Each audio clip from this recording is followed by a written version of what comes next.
उठली बाबाला माहित.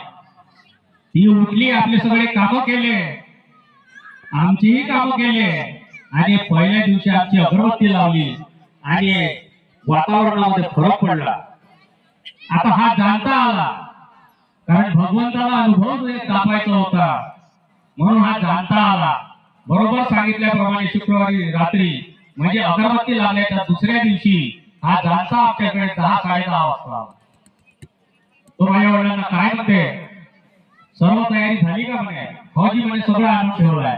ठीक आहे म्हणे, आज आपण या शैतानाचा बंदोबस्त करून टाकू म्हणे. आणि त्यांनी दिवा लावला. जेव्हा दिवा लावला आणि त्यांनी आपल्या देवीचं आवाहन केलं तेव्हा त्याची देवी आमच्या घरी यायला तयार नव्हती. त्या दिवशी देवी पटकन आली आणि आज बाबाची अगरबत्ती ज्या दिवशी लागली त्याच्या दुसऱ्या दिवशी